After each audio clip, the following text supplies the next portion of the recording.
eu entendo que a parte da gestão, depois, até mesmo ouvindo o vídeo de novo, o ponto de partida é a pessoa sobrecarregada por não saber gerenciar. Que eu acho que foi, no final das contas, foi o que eu falei, assim, no vídeo, e eu me dei conta depois assistindo o vídeo. Qual é a dor, né? O ponto de partida. As pessoas estão no mundo corporativo, não sabem gerir, se sobrecarregam. Gerir seja qualquer nível de gestão, da sua própria função, ou gestão de pessoas, ou gestão de projetos. Ela não sabe se organizar, se planejar, priorizar as coisas. E isso é muito mais amplo do que líder de pessoas, de um time e tal. É como você organizar mesmo o seu trabalho, planejar, priorizar, que tipo de... Como que você se organiza, como você gere. E nessa falta de aprendizado, nunca ninguém ensinou, mesmo quem fez administração. Uma coisa é você ler um livro, outra coisa é você começar a trabalhar na vida real e lidar com as demandas, lidar com as coisas, né? É esse lugar que estafa, é esse lugar que a pessoa começa a pensar, começa a sobrecarregar, sobrecarregar o sistema, e aí ela começa a falar, será que é isso mesmo que eu quero? Será que é isso mesmo esse tipo de vida que eu quero? Acho que esse é o primeiro gatilho. É a incapacidade ou a dificuldade de gestão dela e da vida dela, porque aí ela só trabalha porque ela não consegue priorizar, ela não consegue ter vida. Então ela não consegue equilibrar a vida pessoal e profissional, que eu também acho que essa é uma falácia, mas enfim, é isso, né? Assim, minha vida profissional, minha vida pessoal, eu tô abrindo mão da minha vida pessoal porque eu não tô conseguindo equilibrar. Isso é gestão. Então, o ponto de partida, eu acho que é gestão. Hoje, a gente apaga incêndio o tempo inteiro. A gente não está fazendo gestão, a gente está matando um leão por dia, se livrando de pepino, passando a batata quente para frente o mais rápido possível para a gente não se queimar inteiro. Então, hoje, a gestão é eliminar listas de to-do todo santo dia. E aí, nesse limpar listas de to-do, riscar checklist, você vai ficando sobrecarregado e você não vê evolução de absolutamente nada. Você não tem início, meio e fim, você não tem projeto, você não tem conclusão de coisas. Você tem demandas que vêm de todos, vem do seu chefe, vem do seu time, vem dos seus pares, que você não está fazendo direito, que você precisa melhorar, que você precisa resolver. E você não tem início, meio e fim daquilo que você entrega. Então, a primeira coisa é você entender qual o seu papel gerindo a sua área. E seja ela a sua área individual, se você é um funcionário, um colaborador individual, você está gerindo a sua função, o seu território, né, a sua atividade, você está gerindo o seu dia a dia, as suas tarefas. Então, a gestão acontece independente do nível hierárquico que você está. Então, ela é individual, ela é de times, e aí fica mais complexo ainda, porque quando você é promovido, primeiro, você pode ser promovido de 1000 formas, né? Você pode ser amigo do chefe, você pode querer a promoção porque você quer um salário melhor, um benefício melhor, uma posição, um status, um reconhecimento, ou você é um excelente especialista no que você faz e é promovido como reconhecimento e mérito daquilo que você fazia, só que a posição de gestão de pessoas, ela demanda outras habilidades e outras competências que você parte do zero. Então, assim, você recebeu um parabéns sendo promovido e você pode ser demitido um mês depois porque você não tem competência para fazer o que você faz, você deveria fazer. Então, assim, você senta na cadeira da gestão, de um jeito ou de outro, por mérito ou por amizade, relacionamento, política, seja o nome que for, e que acontece também, vamos combinar, que as pessoas são mais... É muito mais agradável você ter um subordinado seu que não te traz problema e que só, né, te agrada, ao invés de alguém que te dá trabalho, né? Então, é mais fácil você ter essas pessoas em posições que não vão te dar trabalho, mas você senta de um jeito ou de outro sem saber como gerir. Por mais que você tenha feito um curso de administração, que ler um livro de administração é uma coisa, viver a gestão é outra coisa. Nada substitui a experiência. A gente volta no que a gente estava falando antes, nada substitui a experiência. Então, quando a gente fala de gestão e a gente fala de planejamento, porque você não está gerindo bem o seu tempo. Não existe gestão de tempo, existe prioridades. E a gente não toma decisão racionalmente, a gente toma decisão emocionalmente. Por mais que a gente tenha dados, não tem como a gente não tomar decisão com o nosso histórico do que a gente sente, do que a gente viveu, das nossas experiências. Então, a nossa prioridade, ela é pautada naquilo que a gente vai achar, naquilo que a gente acredita que é importante para a gente, ou que vai defender a gente, ou que vai proteger a gente, ou que vai promover a gente. Então, quando alguém pede alguma coisa, a minha prioridade é atender meu chefe primeiro para ele ficar feliz e não me mandar embora. Mas é uma besteira gigantesca porque não vai adiantar nada, não tem início, meio e fim. Não importa, é a prioridade. Mas eu não tenho tempo de fazer todas as outras coisas. Não é falta de tempo, nem falta de planejamento.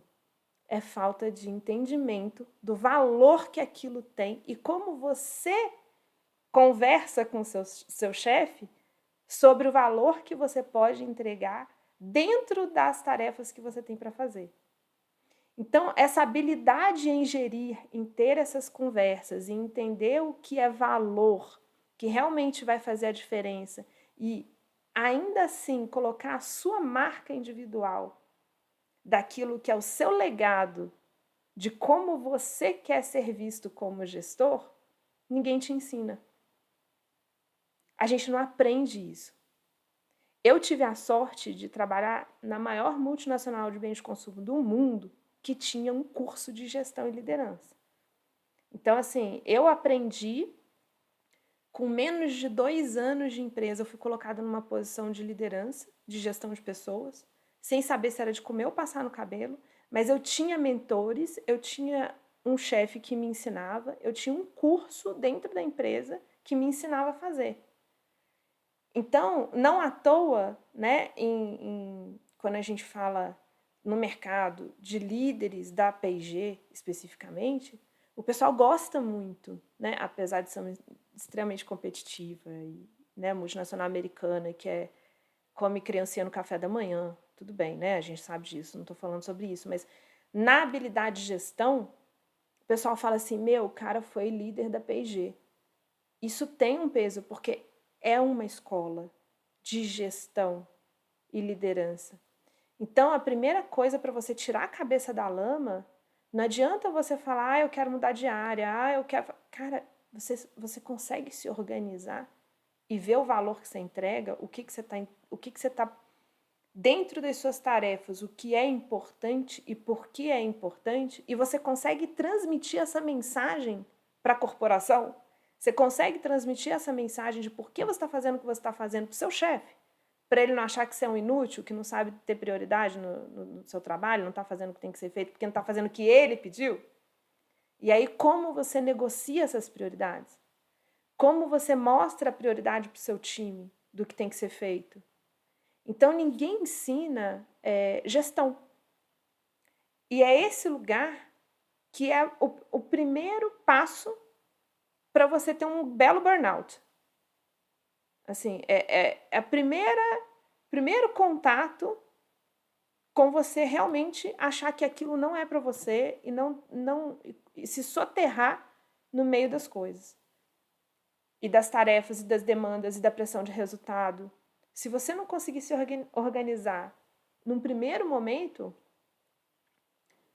vai parecer que nada faz sentido ou que sua vida não faz sentido. Você para de ter prazer, você para de desfrutar da vida porque você só trabalha, porque você tem que trabalhar mais porque a lista de tarefa nunca acaba, obviamente.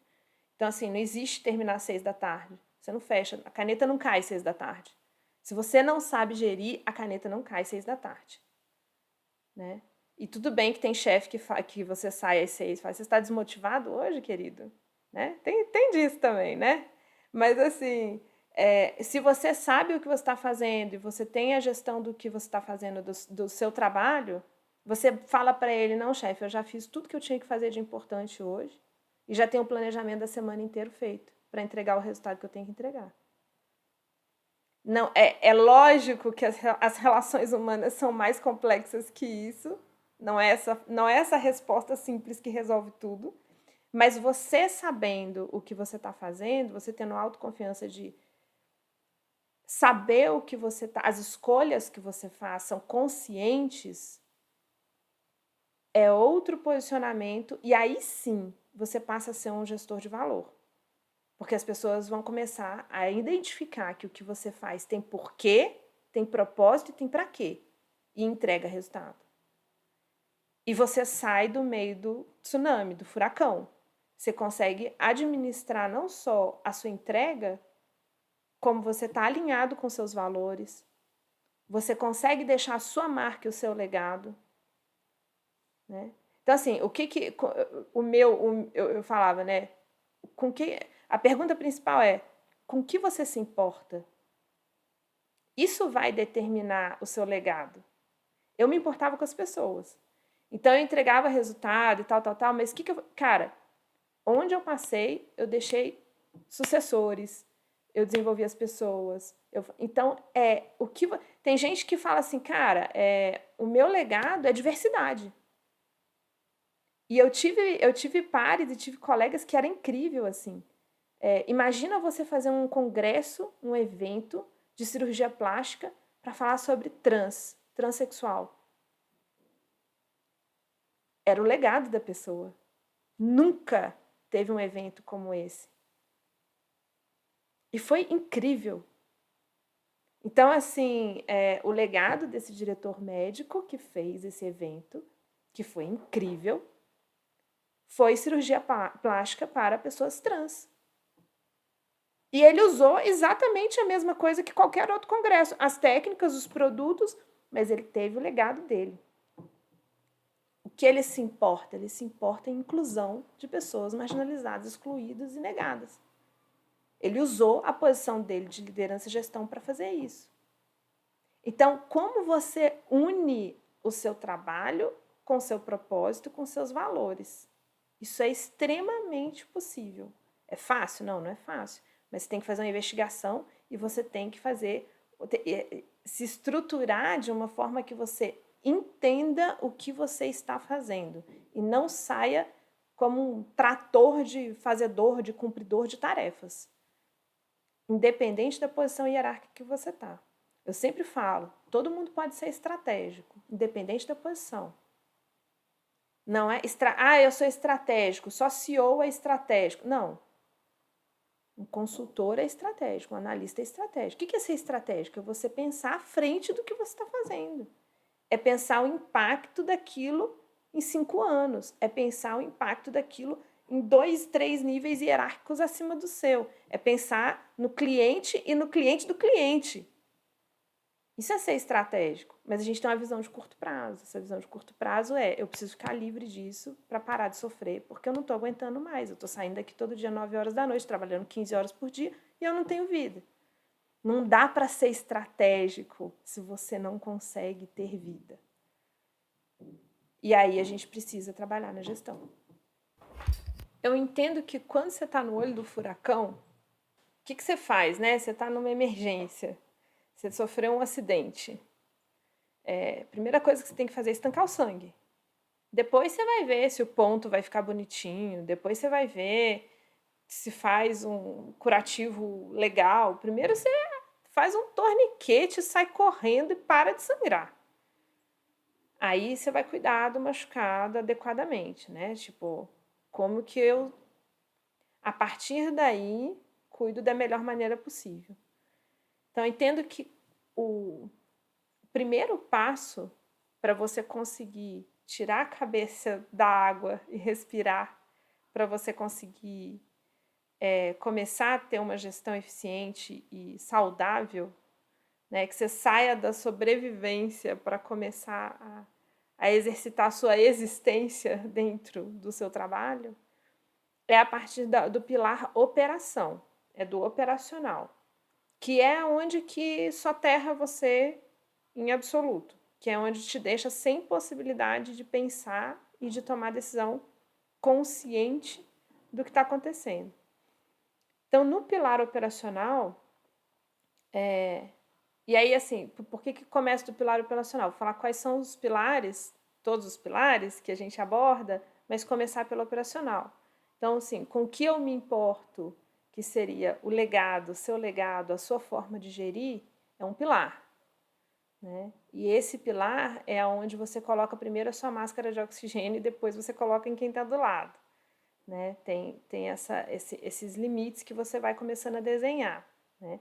Mas se você, de novo, se você está sobrecarregado, exausto, a sua qualidade interna para a tomada de decisão está abalada, você não consegue nem chegar nesse lugar de o que eu me importo e deixar o meu legado. Né? Então, mas ele é um pilar importantíssimo que a gente vai falar em gestão. O segundo são pessoas. E pessoas são todas as pessoas as quais são impactadas e impactam o meu trabalho. Então, quando eu falo de gestão, eventualmente algumas pessoas têm pessoas subordinadas a ela, respondem a ela, então essas pessoas seriam um grupo importante de desenvolver essas pessoas, entender se essas pessoas estão nos lugares que elas deveriam estar, se elas querem estar nos lugares que elas estão, quais as principais habilidades delas, se elas têm competência para desenvolver a função delas. E aí, muitas vezes, a gente para aí, na gestão de pessoas. Como se as únicas pessoas importantes fossem as pessoas as quais respondem para mim.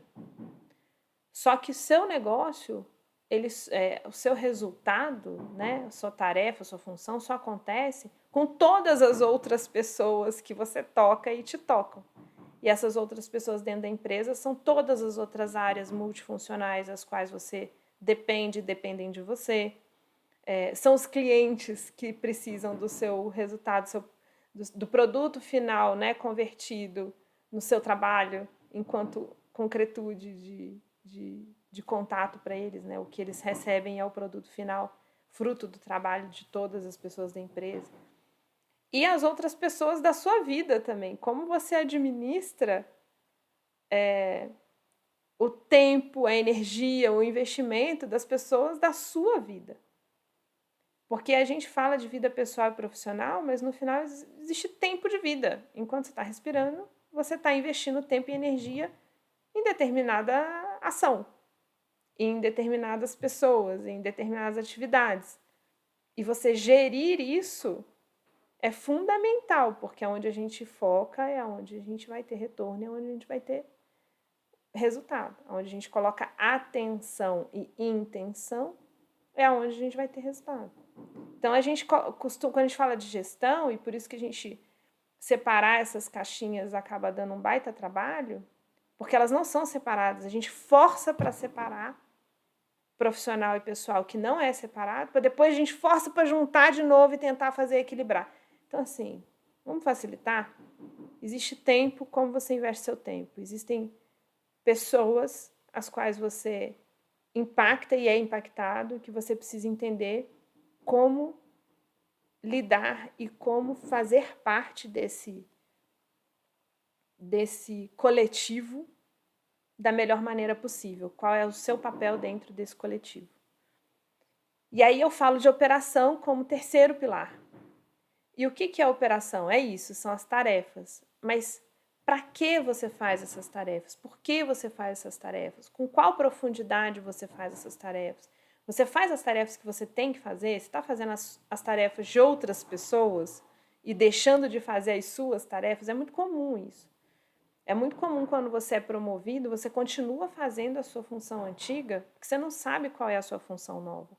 Ou você não sabe se colocar em uma função de descontrole operacional, de não ter mais controle sobre o que é feito, porque você não faz mais. Você orienta outras pessoas que façam.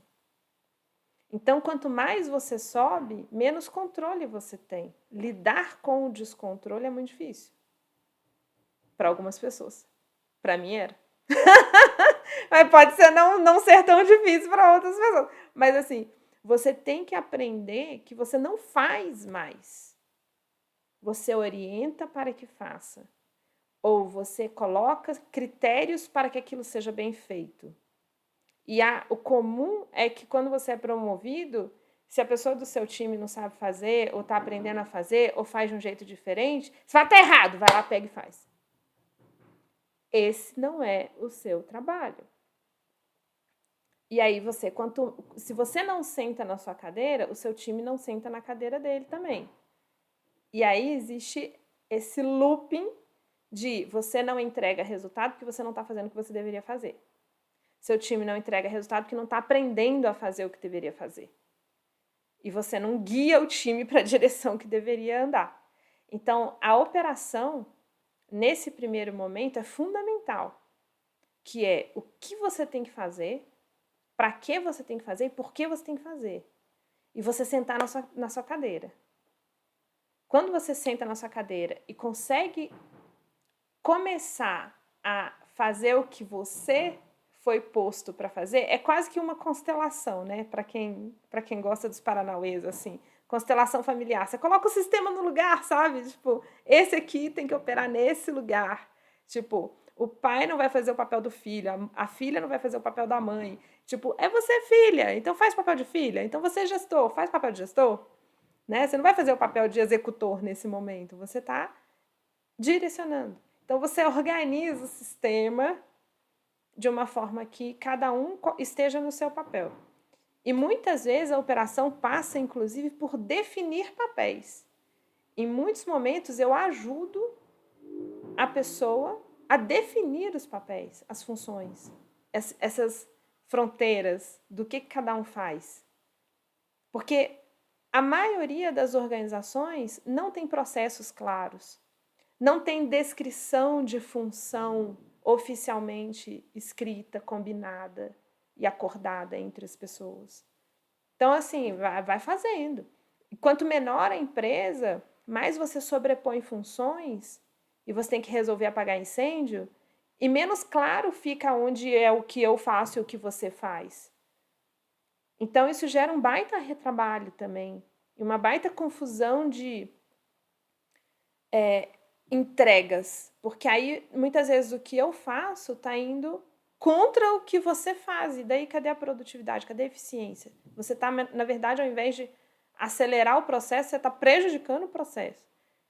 Que ou você está fazendo duas coisas, duas pessoas estão fazendo a mesma coisa ao mesmo tempo, ou vocês estão fazendo coisas contraditórias, que não vão conseguir conversar em algum momento, num produto final, ou dentro da empresa, num processo da empresa, enfim. Então, essa parte operacional de definir funções, definir processos, o processo, ele é muito importante. E não porque é importante fazer uma gestão black belt e blá, tipo... o processo é importante para você entender os gaps, para você entender o que falta, para você entender o que é preciso fazer, para você entender o que eu preciso entregar para que o outro comece a trabalhar. Então, a definição de papéis, a definição de processos e a definição de entregas nesse momento, e quando eu falo entrega, tem muito a ver com o ciclo de produto da sua empresa. O ponto de partida é um pouco esse. Qual o ciclo de produto? Ciclo de vida do seu produto. Né? Então, exemplo, numa indústria alimentar, o ciclo de vida ele é mais curto do que uma indústria de bens duráveis. Então, uma Nestlé tem um ciclo de vida diferente de uma Brastemp, de uma Whirlpool. Porque você vende um ciclo de produto que vai durar 30 anos, não mais, né? Porque a gente tem obsolescência programada, mas que vai durar 5, 10 anos. Mas você tem outro ciclo de vida. Então, o que significa isso? A minha operação, o meu calendário promocional, as minhas tarefas para que as coisas aconteçam, ela gira em torno do ciclo de vida do produto. Se eu estou falando de creme dental, A pessoa usa um creme dental no máximo a cada 3 meses, no máximo. Isso estou falando na média brasileira que as pessoas não escovam dente, né?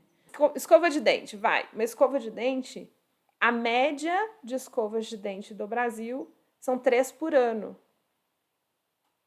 Aí por isso que existe o packzinho de 3. Bah. Então, assim, que você já garante que a pessoa vai usar e a chance dela usar mais rápido, porque já tem outra em casa, e aí ela aumenta, ou melhor, ela diminui esse ciclo e aumenta o consumo. Mas, enfim, o ciclo de vida do seu produto vai determinar todas as suas tarefas. Então, se eu sei que eu tenho que revender para aquela pessoa a cada 3 meses, ou que o produto dela vai acabar, ração de cachorro, o pacote dura 1 mês. O meu ciclo de venda, o meu ciclo operacional, ele é mensal. Eu tenho que garantir que o cliente a cada mês recompre. Então, quando eu estou falando isso, o que eu estou falando? Quais são as atividades início, meio e fim para que a pessoa decida a compra de produto, serviço, seja o que for, né? Se eu tenho um serviço que dura... me ajuda, que serviço que a gente pode falar? Uma consultoria que seja. Se as minhas consultorias, elas operam a cada 3 meses, qual é a minha operação anual para que a cada 3 meses eu tenha cliente? Para cada 3 meses eu continue vendendo minha consultoria para o mesmo cliente ou novos clientes. Então, a sua operação, ela guia as suas tarefas. E o que guia a sua operação é o ciclo de vida do seu produto. Então, nesse primeiro momento, para você tirar a cabeça da água e respirar, você precisa entender isso. O que eu preciso fazer? Como chega o meu produto, o meu serviço para o meu cliente? E quais as atividades internas dentro da minha empresa são necessárias para que isso chegue dentro do prazo correto?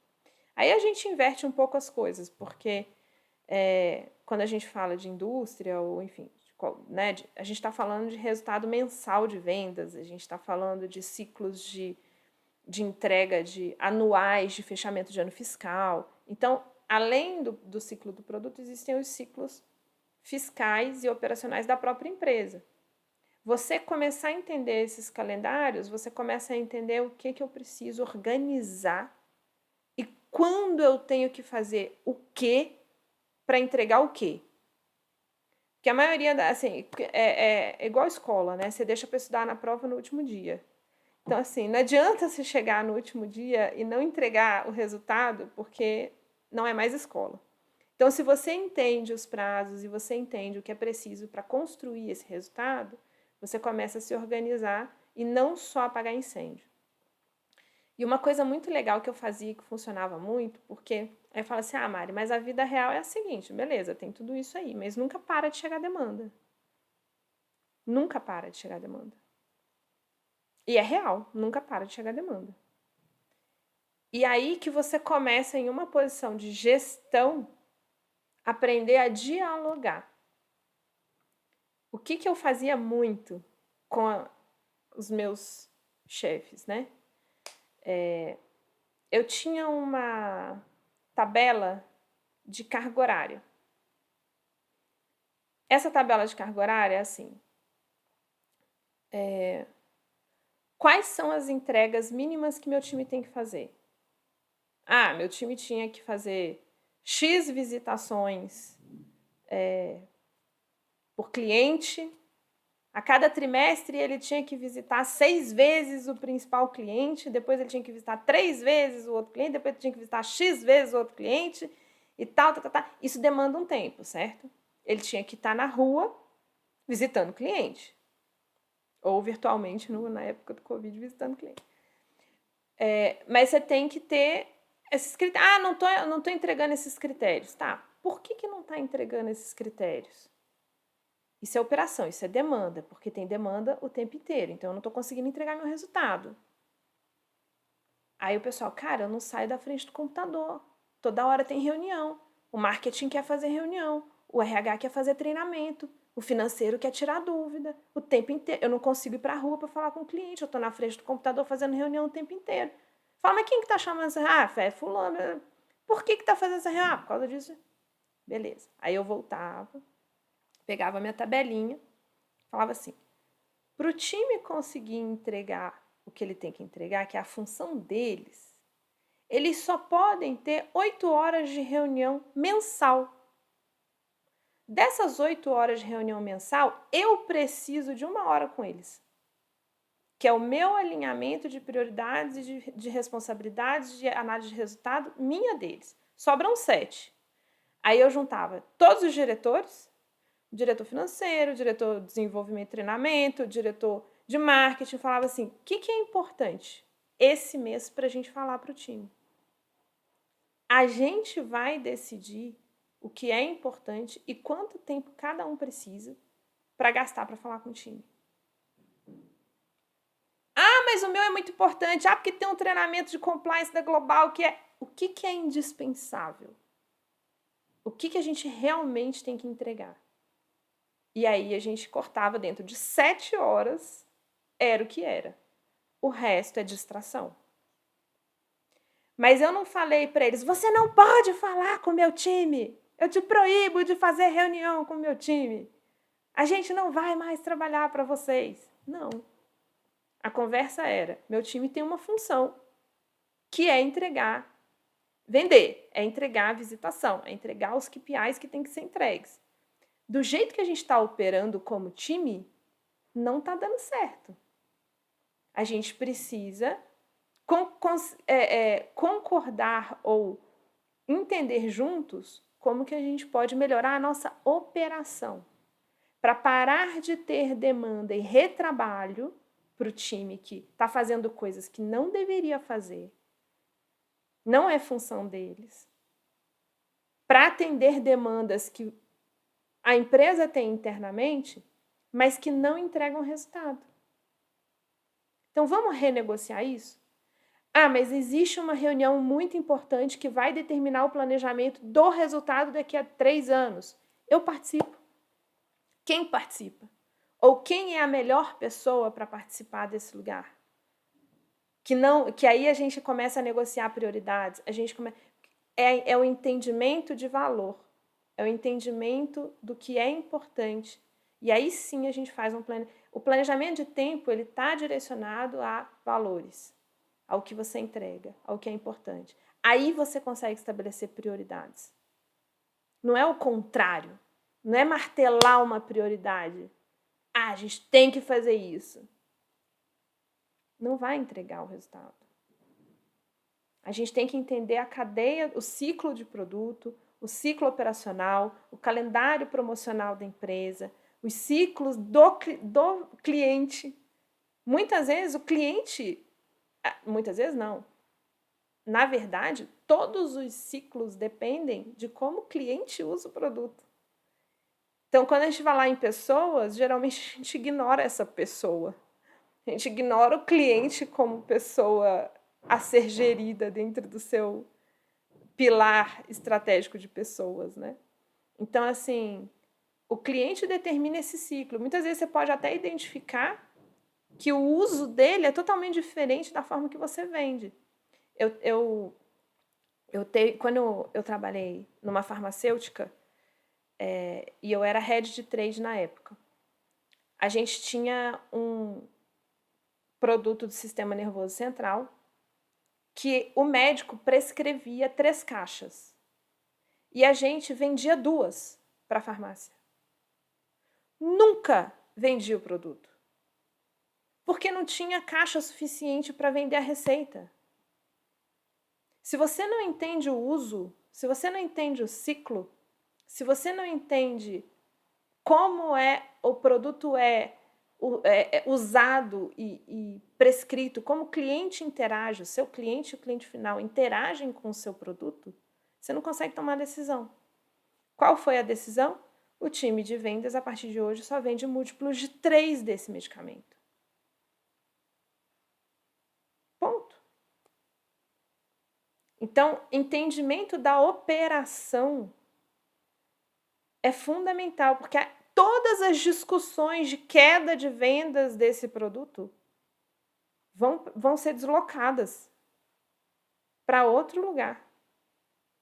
Porque agora a gente está abastecendo corretamente. Então, se não está vendendo, a gente sabe que não é por causa disso. Agora a gente tem que entender outras coisas. Então, a operação é o primeiro passo da gente tirar a cabeça da água. E o último pilar que eu tinha falado, dos 4 pilares, que não é menos importante também, mas é um pilar que a gente precisa ir entendendo esse valor e ir conseguindo respirar para conseguir desenvolver, é o estratégico. De novo, qualquer posição é estratégica. Não é porque eu sou um analista de TI ou que eu sou um consultor que tem o meu território. Estratégia é pensamento de longo prazo. Eu brinco, estratégia é como você pode ser um bom ancestral e não só pensar no seu bônus trimestral. Tipo, que você pode fazer que vai durar mais do que um ciclo. Se o seu produto tem um ciclo trimestral, se a sua função, se o seu resultado tem um ciclo trimestral, como você pode ser estratégico? Pensa em mais ciclos. Como você pode trabalhar de forma sustentável, e não sustentável verde, sustentável longeva e sustentável no sentido de raízes profundas e importantes para que o negócio aconteça de forma coerente, regenerativa para você e para todo mundo, para que aquilo seja bom por mais tempo, para mais pessoas, para mais resultados mais... É porque o nome é sustentável, né? Mas o nome foi corrompido. Mas assim, como que você faz isso ser melhor para mais pessoas e entregando, deixando lugares melhores do que você chegou, por mais tempo? Então, é você enxergar além de um ciclo. É você enxergar além do seu próprio resultado, como o seu resultado impacta 2 níveis acima do seu.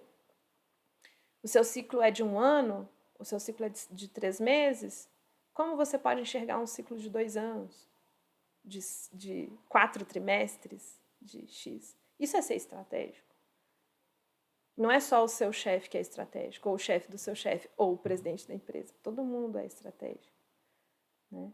Então, esses pilares de gestão, eles te ajudam a reequilibrar a sua relação com o tempo e a sua relação com a vida, a partir de valores daquilo que é importante ser feito, para que você saia do modo sobrevivência para o modo existência.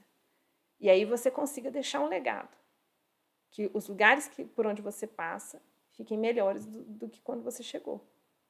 Aí como que a gente deixa lugares melhores do que a gente chegou?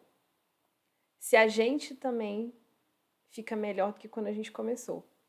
A gente também é parte desse ecossistema de estar melhor do que quando a gente começou, né? E tirar a cabeça da água e respirar é começar a melhorar. Mas isso não é suficiente, né? E quando eu falo que a gente tem tempo, a única coisa que a gente tem é tempo. A única coisa que a gente tem é acordar e ter 24 horas naquele dia para trabalhar e para fazer tudo que a gente tem que fazer. E qual é a tendência que a gente tem?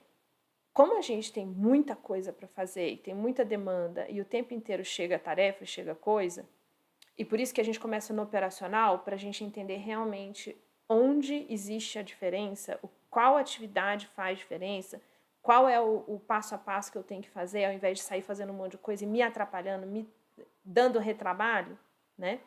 O operacional começa aí. Aí você tem que respirar, porque senão você não consegue também executar. Aí você fica louco, você tem crise de ansiedade, você tem burnout, aí você não consegue nem botar em prática a operação. Geralmente o que acontece? Pensa na sua agenda, literalmente, a sua agenda lá no Outlook, no papel, sei lá onde é que você bota a sua agenda. O que você faz? Você acorda, toma café, bum, vai trabalhar. Senta e começa a trabalhar. você não levanta enquanto você não termina. Aí o que sobra, você faz alguma coisa, se tem energia. Se tem energia. Aí você faz alguma coisa na sua vida pessoal. Geralmente você come e dorme. Come, toma banho, né? Necessidades fisiológicas e dorme. Apaga, dia seguinte, repeat. Aí, fim de semana, exausto.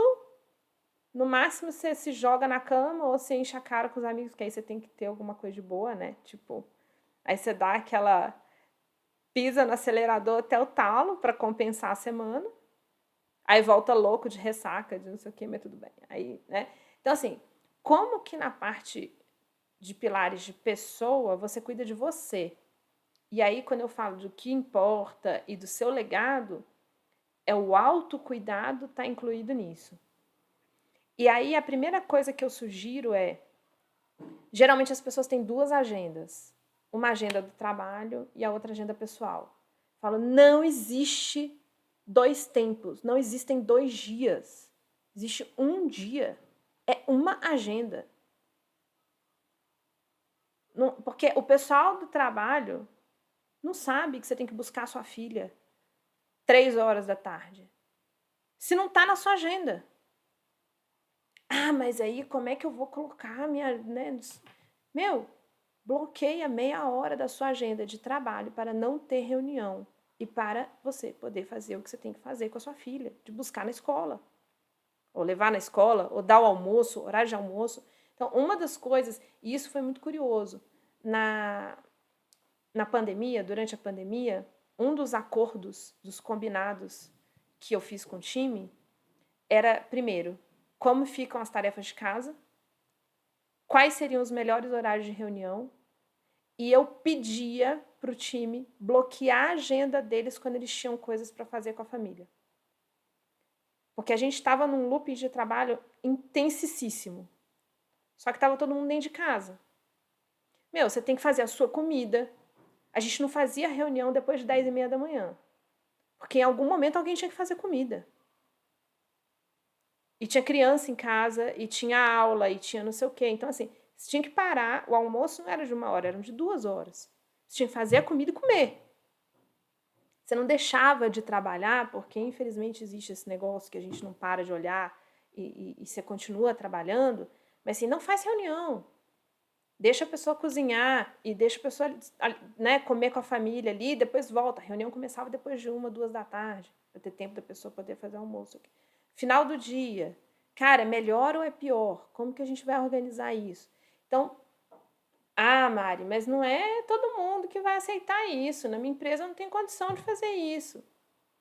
Cara, lamento dizer, então você está numa empresa que você não tem que estar. Ponto 1. Mas beleza, não vou, né? A gente sabe que a maior parte dos modelos ainda é esse, onde você não pode nem existir, né? Então, por isso que a gente está falando de gestão para sair da sobrevivência para começar a existir, né? Mas a primeira coisa é fazer uma agenda só. E tenta perceber quais são as suas atividades pessoais não negociáveis. Essas atividades pessoais não negociáveis, eu diria que são as biológicas para início de conversa. A gente esquece que a gente é bicho, que a gente precisa comer, que a gente precisa se exercitar, que a gente precisa dormir. Então, assim, atividades fisiológicas básicas de mamíferos, você tem que colocar na agenda.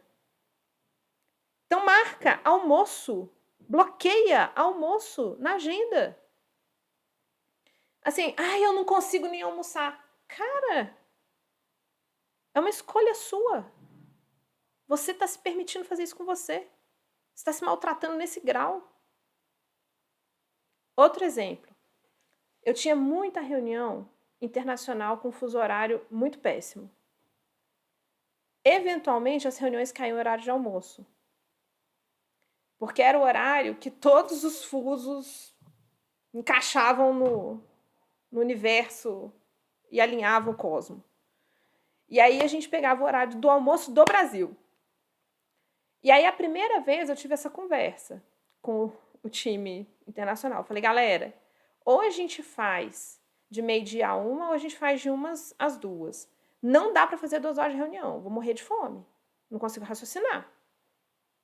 Ou eu almoço antes da reunião, e aí eu saio um pouquinho antes, ou almoço depois da reunião. Tudo bem. No dia que é depois, eu tomo um café reforçado, ou como uma fruta, ou como um biscoito, como qualquer coisa, que eu sei que eu vou almoçar depois.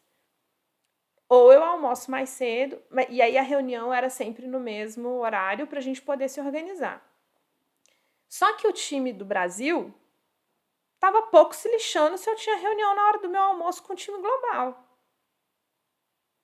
O que eu tinha que fazer? Eu bloqueava a minha agenda para o horário de almoço. Aí o pessoal, Mari, você não pode reunião 1h30, 2 horas? Não, porque eu estou almoçando, porque eu tive reunião 12h. Bloqueei a agenda. Eu não vi o documentário, mas me falaram do documentário. Fiquei até curiosa para assistir, que eu não tenho Globoplay. Fazer propaganda. Merchan, quem quiser. Me falaram do documentário da Xuxa, que foi muito legal. E uma das falas da Marlene Matos sobre a Xuxa, que acho que o entrevistador falava assim, mas você não percebia que você estava passando dos limites suportáveis de trabalho dela? A resposta foi, eu não vi, gente, é o que me contaram, a versão que me contaram, tá? Então, enfim, tô repassando uma história que pode ser mentirosa, né? Mas eu acredito na pessoa que me falou. E a resposta da Marlene foi tipo assim, não vou saber a fala dela exata, mas o sentido era, tudo foi combinado no começo. Ela nunca disse não. Então estava tudo bem. Só você sabe o seu limite. Se você não impõe o seu limite para as outras pessoas, está tudo bem.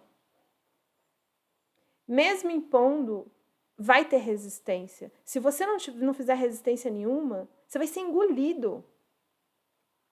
E não é resistência. Muitas vezes a pessoa não se dá... Quem estava marcando reunião comigo 1h30 não sabia que eu não tinha almoçado. E aí, muitas vezes, a pessoa fala, não, beleza, não, almoça aí. Aí, que hora você pode, então? A pessoa nem sabia, ela não queria me prejudicar, ela não queria que eu não almoçasse. Ela queria resolver o pepino dela fazendo a reunião comigo, mas ela não sabia que eu não tinha almoçado. Mas eu virei e falei assim, não vai rolar, eu preciso almoçar. E eu sem comida sou um problema de fato, então as pessoas sabem, eu falava, isso era alinhado, assim, era alinhado, né? A presidente, de vez em quando, tinha reunião, vamos ali lanchar. Eu falo, não, vamos no restaurante, tem condição. A gente vai comer um prato de arroz com feijão. Se você quiser lanchar, você pode lanchar. Eu vou comer meu prato de arroz com feijão, senão eu não consigo conversar com você. Ela dava risada. Mas é o que é importante para você, como você funciona.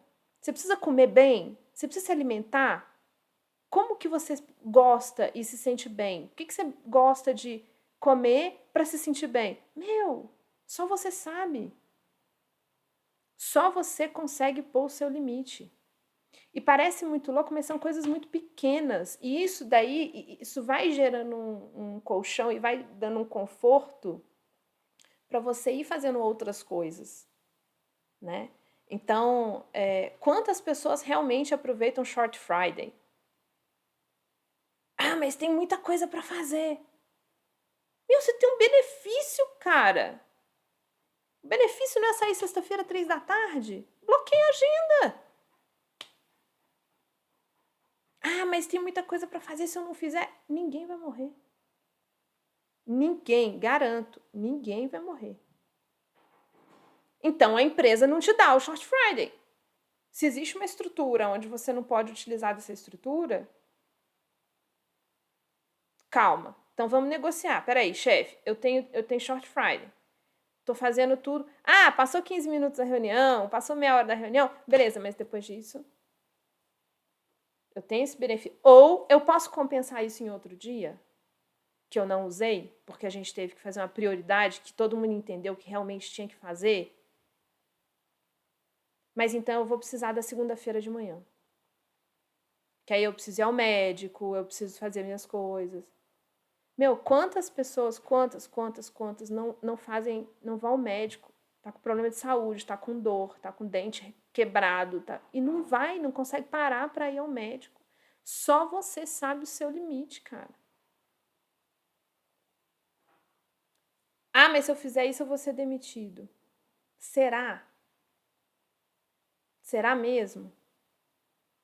Eu acredito e realmente conheço pessoas que vão te colocar um rótulo na cara de que você não se dedica o suficiente porque você foi ao médico. Eu realmente acredito e sei e conheço pessoas que acreditam nisso. Mas aí é esse lugar que você quer estar? É esse lugar que você precisa estar? É esse lugar? É essa vida que você quer ter? É esse tipo de respeito e de relação que você quer manter e nutrir? De alguém que acha que você não tem dignidade e merecimento para se cuidar? Eu não acho que esse não é um lugar que eu quero estar. E aí, como que a gente pode, no dia a dia, concretizar isso, né? E que tipo de sistema ou de ferramenta a gente pode ter de auxílio para guiar a gente nessa transição? Porque é uma transição de pensamento, né? É uma transição de hábitos, é uma transição de valores, de pressupostos. Ela não é simplesmente uma fórmula de gestão, né? Porque qualquer coisa que... E aí tem uma grande distinção entre informação e conhecimento, né? Uma coisa é eu te falo o que tem que fazer, você sabe que tem que fazer, você sabe qual é o modelo certo. O aprendizado, ele é a incorporação na prática, a vivência daquilo que você mentalmente entende e concorda que pode ser uma opção. E aí meus cachorros participam da reunião sempre, tá tranquilo. Então, assim, o aprendizado, ele acontece quando a gente incorpora. Não existe outra forma. Se você não incorporou e não mudou o hábito, ou não conseguiu, de alguma forma, colocar em prática, a gente não aprendeu. A gente entendeu. É diferente.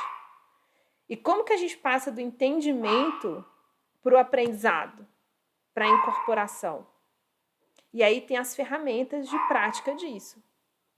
E tem vários exercícios a cada módulo, a cada pilar de gestão, para você exercitar esses conceitos e esses propósitos, esses modelos, e ir incorporando aos pouquinhos. E é lógico que tem vários níveis de aplicação, né? Da mesma forma, a gente não sai andando de bicicleta da noite para o dia, senta na bicicleta e sai dando pirueta. A gente vai ralar, vai cair, vai ter medo, vai chorar, vai desistir, vai, não consigo, não consegue. Aí você tem alguém lá segurando o banquinho, vamos, que você vai conseguir. Tenta de novo, roda aí, mete o pé no pedal, vamos ver o que dá. Então, os exercícios, né, que tem algumas técnicas, algumas linhas de condução, né? O Foresight é uma muito boa que você consegue...